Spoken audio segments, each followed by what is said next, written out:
मी स्वाती आपल्या सर्वांचे स्वागत करत आहे. तर तुम्ही वाटाणा मटारचं हे आपलं पिठलं खाल्लेलं आहे का?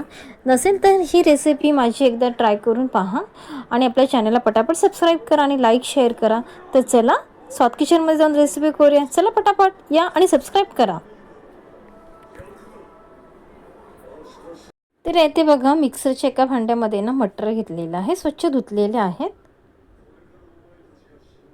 आणि कोथिंबीर घेतलेली आहे, थोडीशी कढीपत्ता टाकलेला आहे आणि ना हे वाटून घ्यायचं आहे आपल्याला. ते अर्धा चमचा ते छान मस्त असं फुलून द्यायचं आहे. आणि कांदा घेतलेला आहे एक बारीक कापून, मध्यम आकाराचा घेऊ शकता. कांदा छान ना लालसर गुलाबी कलर येईपर्यंत परतून घ्यायचा आहे आपल्याला.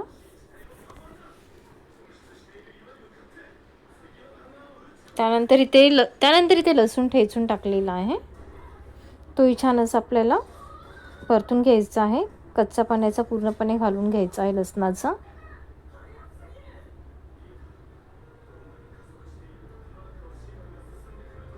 आणि गॅस कमीच केलेला आहे या इथे. आणि त्यानंतर बघा इथे हिरव्या मिरच्या घेतलेल्या आहेत आणि सोबत एक लाल मिरची टाकलेली आहे. तुम्हाला पाहिजे तुम्ही सुकी लाल मिरची घेऊ शकता किंवा लसूण आणि हे मिरचीचं वाटण हे सुद्धा वाटून म्हणजे टाकू शकता. त्यानंतर हे सर्व आपण जे जिन्नस टाकलेले होते ना ते छान मस्तपैकी असे परतून घेतलेले आहेत. छानसे बघा भाजले गेलेले आहेत सर्व मसाले हे यातले. त्यानंतर एक चमचा हळद टाकायची आहे. हळद ही छान मस्तपैकी आपली तेलावरती परतून घ्यायची आहे. तर तुम्ही कधी अशी वाटाणाची रेसिपी केली आहे का, पिठलं केलं आहे का वाटाणा मटारचं? त्यानंतर इथे ना मी सुकं खोबरे घेतलेलं होतं, एक चमचा ते टाकलेलं आहे. डेसिकेटेड कोकोनट होतं माझ्याकडे, तेच मी घेतलेलं आहे. छान मस्तपैकी केलं ना असं भाजून जे तेलामध्ये घ्यायचं आहे आपल्याला.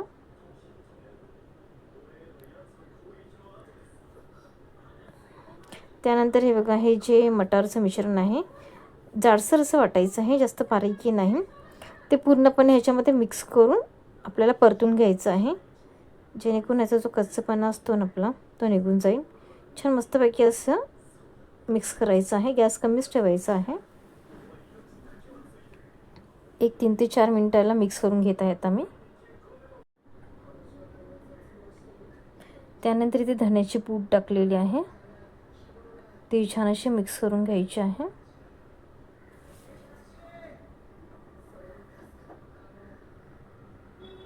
आणि ना इथे बघा मेथी टाकलेली इथे बारीक कापून स्वच्छ धुतलेली आहे.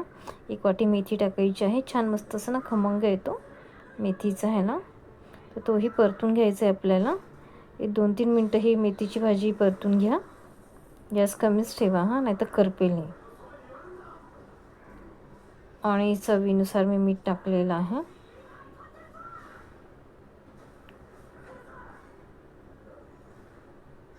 आणि हे जे मिश्रण वाटून घेतलेलं होतं ना त्याच्यामध्येच मी गरम पाणी टाकलेलं आहे, 1 ग्लास भरून. म्हणजे टोटल असं मी ना 1 ग्लास भरून गरम पाणी घेतलेलं आहे.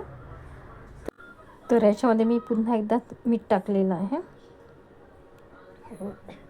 आणि छान मस्तपैकी ना असं आपल्याला मिक्स करायचं आहे. आणि आता हे शिजत ठेवायचं आहे आपल्याला झाकण झाकून एक 10 मिनटं 10 ते 15 मिनटं, आणि मधून चेक करत राहा. तर इथे बघा झाकण काढून घेतलेलं आहे मी. आणि बघा असं जरा घट्टसरात आपल्याला ठेवायचं आहे. तर तुम्हाला पाहिजे तर तुम्ही असं ग्रेव्हीही ठेवू शकता याच्यामध्ये. तर जरासं असं मी हे पुन्हा एकदा मी आता गॅसची फ्लेम जरा वाढवत आहे आणि याला तर असं मिक्स करून मी ना आता ह्याला घट्ट करून घेत आहे.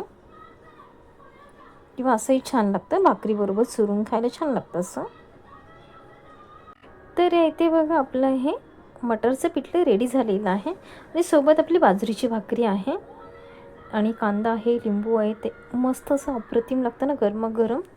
तर वाटाण्याचा सीझन संपण्याच्या अगोदर ही रेसिपी एकदा नक्की करून पहा आणि मला कमेंट बॉक्समध्ये सांगा की कशी झालेली आहे ती. आणि चॅनल आपलं पटापट सबस्क्राईब करा आणि लाईक करा, शेअर करा. तर चला पुन्हा भेटूया अशाच एखाद्या नवीन रेसिपीसोबत. तोपर्यंत बाय.